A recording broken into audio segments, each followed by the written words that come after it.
Welcome back after the break. और आज जो हमारा मौजू है, आज हम बात करेंगे इस सेगमेंट में स्टेम सेल्स के हवाले से, जो कि एक हैरत अंगेज आप ये कहें कि उनका कारनामा है, हैरत अंगेज दुनिया है और मैदान भी हैरत अंगेज है, जहाँ जदीद साइंस ख्वाबों को हकीकत में बदल रही है और जख्म भरना, टूटी हड्डियाँ जुड़ना, फिर यहाँ तक कि दिल और दिमाग के मुर्दा खलियात को भी दोबारा जिंदा करना, ये सब कुछ अब मुमकिन हो रहा है। किसकी बदौलत? सिर्फ और सिर्फ स्टेम सेल्स की बदौलत। और हालिया बरसों में अगर मैं बात करूं तो स्टेम सेल्स रिसर्च ने तिब के शोबे में इनकलाब बर्पा कर दिया और एक हैरान कुन पेशरफ्त भी की गई है माहिरीन की जानिब से, जहाँ पे एज रिवर्सल टेक्निक्स पर तजुर्बात किए गए हैं, जहाँ इंसानी खुलियात को दोबारा आप ये कहें कि जवानी की हालत में वापस लाया जाता है। और ये तहकीक अभी इब्तदाई मराहिल में है, लेकिन इन फ्यूचर इसके काफ़ी हौसला अफजा नताइज हो सकते हैं। बिल्कुल ऐसी है। और इसी तमाम तर स्टेम सेल्स के ऊपर बात करने के लिए हमारे साथ डॉक्टर सलमान नईम साहब मौजूद हैं। सब थैंक यू सो मच। हो जानेंगे सबसे पहले तो स्टेम सेल्स के हवाले से बताइएगा, क्योंकि ये हमारे लिए भी कोई बहुत पुराना टॉपिक नहीं है, एक नई टर्म है।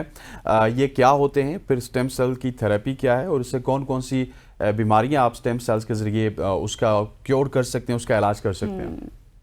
ऐसा है कि आपके सवाल जो है ना, उनको मैं 3 हिस्सों में डिवाइड करता हूँ। स्टेम सेल्स क्या है, ठीक है, स्टेम सेल थेरेपी क्या है और उससे कौन कौन सी बीमारियां हैं जिनको ट्रीट किया जा सकता है। तो स्टेम सेल्स जो है हमारी बॉडी का बिल्डिंग ब्लॉक है।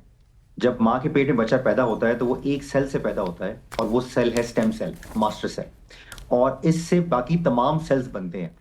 और फिर इसी तरीके से जब डेवलपमेंट हो रही होती है तो जो सेल्स हैं वो फिर ऑर्गन्स की शेप लेना शुरू करते हैं और फिर हर ऑर्गन के स्पेसिफिक स्टेम सेल्स बन जाते हैं। इन स्टेम सेल्स का काम ये है कि जब भी कभी बीमारी हो या कोई चोट लगे तो ये एक्टिवेट होते हैं और ये उस जगह को नॉर्मल करने की कोशिश करते हैं। ठीक है, स्टेम सेल्स, और ये उनका रोल है हमारी बॉडी के अंदर। अब स्टेम सेल थेरेपी क्या है कि जब हमारे कुछ ऐसी बीमारियां हैं जिसमें स्टेम सेल्स का अपना जो रोल है वो अपनी मिकदार कम है, या उम्र के बढ़ते असरात ये हैं कि हमारी जैसी उम्र बढ़ती है तो हमारे जो नंबर ऑफ स्टेम सेल्स हैं हमारी बॉडी में वो कम होते जाते हैं। तो स्टेम सेल थेरेपी ये है कि एज स्टेम सेल फिजिशियंस हम ऐसी जगह जहाँ पे स्टेम सेल्स की मिकदार सारी उम्र बहुत अच्छी रहती है, इसमें बोन मैरो का एग्जांपल है, फैट सेल्स हैं, हमारे एडिपोस टिश्यू है, अम्बिलिकल कॉर्ड है, काफी सारी ऐसी जगह हैं जहाँ से हम स्टेम सेल्स ले सकते हैं। और उसके बाद फिर ऐसी जगह जहाँ पे कि इनकी कमी है, जैसे कभी किसी को दिल का दौरा पड़ा है, किसी को दिमागी बीमारी है या किसी को खून की बीमारी है, तो ये स्टेम सेल्स जो है ना वो स्पेसिफिक एरिया से लिए जाते हैं और उस एरिया में डिलीवर कर दिए जाते हैं ताकि वो ऑर्गन वैसा परफॉर्म करना शुरू कर दे जैसा कि वो आपके यंगर ईयर्स में परफॉर्म कर रहा था, या जब वो नॉर्मल था जैसे परफॉर्म कर रहा था तो वैसा परफॉर्म करना शुरू हो जाए। ये स्टेम सेल थेरेपी है। और अब आ जाते हैं इस बात पे कि इनसे कौन कौन सी बीमारियों को ट्रीट किया जा सकता है। तो इसमें सबसे जो कॉमन है वो जो पट्ठों और जोड़ों की बीमारियां, जिसमें घुटने की दर्द है, कमर की तकलीफ है, कंधों का दर्द, कूलों का दर्द है, जिसमें में कोई ऐसा दर्द, इसको स्टेम सेल्स के जरिए बहुत इफेक्टिवली ट्रीट किया जा सकता है। उसके साथ साथ फिर जो दिल की बीमारियां हैं उसका ट्रीटमेंट है, जिगर की बीमारियों का ट्रीटमेंट है, दिमागी बीमारियां जिसमें फालिज है, कमर पे चोट लगना है जिसको स्पाइनल कॉर्ड इंजरी कहते हैं, मल्टीपल स्क्लेरोसिस है, पार्किंसंस डिजीज है, डिमेंशिया है, ये ऐसी बीमारियां हैं जिनको हम स्टेम सेल के जरिए ट्रीट कर सकते हैं। और बच्चों के अंदर जो बच्चे पैदाइशी माजूर होते हैं उसको सेरेब्रल पॉल्सी कहते हैं, वो ट्रीट हो सकता है।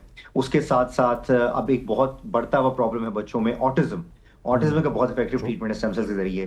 फिर कुछ खून की बीमारियां हैं, उसके अंदर स्टेम सेल्स का रोल है, ऑटोइम्यून डिजीजेस हैं, और कुछ ऐसी बीमारियां जैसे आप बहुत ज्यादा पजीराई में लिया स्टेम सेल्स और रिजेनरेटिव मेडिसिन को, एंटी एजिंग। और अच्छा सर, जिस तरह से आपने बहुत अच्छे से एलैबोरेट किया और बताया कि स्टेम सेल बेसिकली होता क्या है, मुझे ये बताइएगा, आपने खुद ऑटिज्म का नाम ले लिया है, तो ऑटिज्म का इलाज स्टेम सेल के जरिए कैसे मुमकिन है? अच्छा, ऐसा है कि ऑटिज्म जो है ना वो आप इसको कह सकते हैं कि ये पूरी दुनिया में एक पेंडेमिक बन गया है। मैं आपको थोड़े से स्टेटिस्टिक्स देता हूँ कि 1999 में हर 800 बच्चे जो पैदा होते थे नॉर्मल, उनमें एक बच्चा डायग्नोज होता था ऑटिज्म से। और 2024 के स्टेटिस्टिक्स हैं कि हर 26 बच्चे, यानी 26 बच्चे नॉर्मल की पैदाइश के बाद हर दूसरा एक बच्चे को ऑटिज्म होता है। और यही 2040 के अंदर ये स्टेटिस्टिक्स ये हैं कि हर दूसरे बच्चे को ऑटिज्म हो सकता है। यानी इतना बड़ा प्रॉब्लम बन चुका है पूरी दुनिया के अंदर। अब इसकी जो जनरल ट्रीटमेंट्स वो ये हैं कि हम बच्चों की स्पीच थेरेपी करती हैं, बिहेवियर थेरेपी करते हैं। ये आप मतलब थोड़ा सा नाज़रीन को मैं बता दूं, ये बच्चे वो हैं जो कि प्रॉपर्ली बोल नहीं पाते, Special आई जो कांटेक्ट होते नहीं हैं, करते, इनके कुछ सर्टन बिहेवियर्स होते हैं, ये कुछ चीजें रेपिटेटिव करते हैं, बार बार एक चीज करेंगे, कुछ चीजें सीधी रखनी है या गोल गोल घूमना है, बातों को रिपीट करते रहना, अपने नाम को रिस्पॉन्ड ना करना, ये ऑटिज्म के जनरल फीचर्स हैं।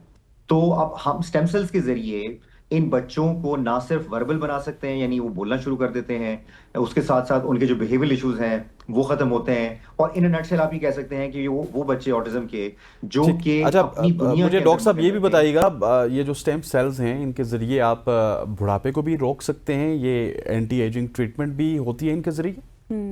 देखिए, इसको हम कहते हैं लॉन्जेविटी मेडिसिन, और अब दुनिया के काफी रिसर्चर्स हैं जो कि इस पर रिसर्च कर रहे हैं कि नंबर वन, हम एजिंग क्यों होती है, हम बूढ़े क्यों होते हैं, और उसके साथ कौन से ऐसे फैक्टर्स हैं जो कि इस एजिंग के प्रोसेस को स्लो कर सकते हैं।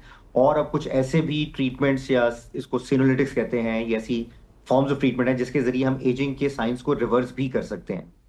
तो उसमें हमारा इदारा है इंस्टीट्यूट ऑफ रिजेनरेटिव मेडिसिन, उसमें ये रिसर्च चल रही है, और कोलैबोरेट कर रहे हैं with the scientist from Harvard, और अमेरिकन एक स्पेसिफिक कंपनी है by the name of true diagnostics. हम उनके साथ कोलैबोरेशन में ये रिसर्च कर रहे हैं, और हमारे सेंटर पे ट्रीटमेंट्स हो रही हैं। तो मैं थोड़ा थोड़ा उसको आपको जनरली बता देता हूँ कि उसमें हम दो हिस्सों में डिवाइड करते हैं उसको। एक है जो हमारी बॉडी की एजिंग है, और एक फेशियल एजिंग है, यानी चेहरे के ऊपर जो उसके असरात आते हैं।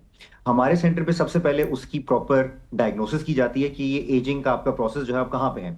तो एक हमारी है क्रोनोलॉजिकल एज, कि हम लोगों के सालों में कितने साल हो गए, जैसे 40 साल उम्र हो गई है, 50 साल उम्र हो गई है। और एक है हमारी बायोलॉजिकल एज, कि हम एक्चुअली एज कितना तेज कर रहे हैं, यानी हमारी बॉडी की बायोलॉजिक्स जो है, हमारे इंटरनल जो ऑर्गन्स हैं वो कैसा परफॉर्म कर रहे हैं। तो ये स्पेसिफिक टेस्टिंग होती है, उसको एपिजेनेटिक टेस्टिंग कहते हैं। वो हमारे सेंटर पे की जाती है जानने के लिए कि आपकी एजिंग का क्या रेट है, और उसके मुताबिक एक स्पेसिफिक प्रोग्राम डिजाइन होता है। उसमें कुछ लाइफस्टाइल मॉडिफिकेशन है, कुछ आईवीज हैं, शायद आपने आईवी नेट का जिक्र सुना हो, आजकल बहुत ज्यादा मशहूर हो रही है पूरी दुनिया के अंदर। हम वो करते हैं, स्टेम सेल्स हैं, एक्सोसोम्स हैं, और उसके साथ साथ फिर कुछ यही स्टेम सेल्स और एक्सोसोम्स जो है वो चेहरे के ऊपर भी लगाए जाते हैं। अच्छा सर, जिससे मुझे कि ये हम बताएगा जो कि ये aging तो है सारी सूरत हाल से रिलेटेड आपने आगाह किया है, मुझे कैंसर के हवाले से भी बताएगा, क्या कैंसर का इलाज भी स्टेम सेल के जरिए हो सकता है, इसकी थेरेपी से मुमकिन है? जी, बहुत अच्छा सवाल किया कि ये कैंसर भी आपको पता है कि बहुत बड़ा प्रॉब्लम बनता जा रहा है पूरी दुनिया के अंदर। जो नंबर्स हैं वो इंक्रीज हो रहे हैं। जो ऐसे कैंसर्स जो हम काफी बड़े एज में देखते थे, वो यंगर एजेस के अंदर भी होना शुरू हो गए हैं, और इसका भी इंसिडेंस जो है ना वो बढ़ता जा रहा है। तो उसके अंदर जनरली जो ट्रीटमेंट अवेलेबल है वो हम क्या करते हैं, कीमोथेरेपी कर सकते हैं, रेडिएशन थेरेपी कर सकते हैं, या सर्जरी होती है। ये 3 ट्रीटमेंट्स अवेलेबल हैं जो कि हम कैंसर के लिए करते हैं। लेकिन इन तमाम के साइड इफेक्ट्स हैं। कीमोथेरेपी के अपने साइड इफेक्ट्स हैं, रेडिएशन के साइड इफेक्ट्स हैं, सर्जरी के अपने साइड बिल्कुल। इफेक्ट्स हैं। तो अब जो newer class of cellular therapy वो है इम्यूनोथेरेपी, यानी हम आप ही के इम्यून सिस्टम को इतना स्ट्रॉन्ग कर लें कि वो एक कैंसर मतलब एक तमाम कैंसर्स या एक स्पेसिफिक कैंसर को वो स्पेसिफिकली ट्रीट कर सके। उसके अंदर हमारे पास मुख्तलिफ मोडालिटीज हैं, उसमें NK सेल्स हैं, CIK सेल्स हैं, डेंड्रिटिक सेल्स हैं। ये पास में यूज हुए for the treatment of certain cancers, खासतौर पे ब्लड के कैंसर्स में। लेकिन अब एक newer form of cancer treatment आ गई है जिसको हम CAR T सेल थेरेपी कहते हैं, chimeric antigen receptor T cells. इसको आप कह सकते हैं कि ये रेवोल्यूशनाइज कर दिया इसने कैंसर ट्रीटमेंट को थ्रू आउट द वर्ल्ड। और इसके जरिए बहुत टारगेटेड, यानी हम जो कैंसर है, ये जो सेल्स हैं आप ही के, हम मतलब इसका तरीकाकार ये है कि हम आप ही के सेल्स लेंगे, उनको जो कैंसर है उसकी एंटीजन के साथ चार्ज करेंगे ताकि वो स्पेसिफिकली उस कैंसर को ट्रीट करे या उस कैंसर को डिस्ट्रॉय करे। इसके अलावा बॉडी के किसी सेल्स को जो है ना वो डिस्ट्रॉय ना करे। जी। तो ये जैसे मैं आपको बता रहा था कि हमारा जो इदारा है इंस्टीट्यूट ऑफ रिजेनरेटिव मेडिसिन, ये हमारी कोलैबोरेशन है विद टर्की एंड US, और वहाँ के साइंटिस्ट जो हैं वो हमारे साथ कोलैबोरेशन की है। और अब हम लोग इन द नियर फ्यूचर ये हम पाकिस्तानी जो हमारे पेशेंट्स हैं कैंसर के, डॉक्टर साहब मुझे उनको बताइएगा डॉक्टर कि करने जा रहे हैं American Board of regenerative medicine, जिसका आप अभी जिक्र भी कर रहे हैं, इसकी पाकिस्तान में मौजूदगी और इसके किरदार के हवाले से, और ये काम किस तरह करता है और इनका बेसिक काम क्या है? हमारा जो इदारा है ये 2017 से जो है वो काम कर रहा है, ever since I came back to Pakistan. और हमारा गोल यही था कि हम पाकिस्तान के अंदर ऐसा काम करें जो कि स्टैंडर्डाइज हो, और वो एक रिकग्निशन बने ना सिर्फ हमारे इदारे की बल्कि पाकिस्तान की, कि यहाँ पे एक बहुत अच्छा काम हो रहा है इन रिजेनरेटिव मेडिसिन। तो उसकी रिकग्निशन में जो American Board of Regenerative Medicine है, I am the main affiliate of American Board of Regenerative Medicine for Pakistan and UAE chapters. तो उसमें पाकिस्तान के लिए एक बहुत अच्छी बात है कि पाकिस्तान का जो काम है उसको American Board of regenerative medicine ने रिकग्नाइज किया, और जो हमारा इदारा है उसकी एफिलिएशन है विद ABRM। तो उसका फायदा ये है कि ना सिर्फ हमारा जो भी यहाँ पे काम हो रहा है वो अमेरिका के अंदर उसको रिकग्नाइज किया जा रहा है, उसके साथ साथ ये जो हमारा इदारा है वो रिकग्नाइज है ट्रेनिंग के लिए इन रिजनरेटिव मेडिसिन। तो हमारे जो डॉक्टर्स हैं पाकिस्तान के और हमारे सेंटर के ऊपर आज भी डॉक्टर्स हैं जो कि ट्रेनिंग ले रहे हैं रिजनरेटिव मेडिसिन में, और जब ये अपनी ट्रेनिंग कंप्लीट कर लेंगे तो उनकी जो रिकग्निशन है, जो उनकी सर्टिफिकेशन है, जो उनकी क्वालिफिकेशन है, वो American Board of regenerative medicine के थ्रू होगी। तो ये बहुत बड़ा आप कह लें अचीवमेंट है पाकिस्तान के लिए कि हमें रिकग्नाइज किया गया एग्जैक्टली है। पाकिस्तान की एक बहुत बड़ी अचीवमेंट है। डॉक्टर सईद साहब हमारे साथ साथ मौजूद थे और बता रहे थे कि व्हाट इज स्टेम सेल और उसका प्रोसेस और काम क्या है, किस तरह से वर्क करता है। Thank you so much for joining us. यहाँ पर लेंगे एक ब्रेक और ब्रेक के बाद वापस आएंगे। Stay with us.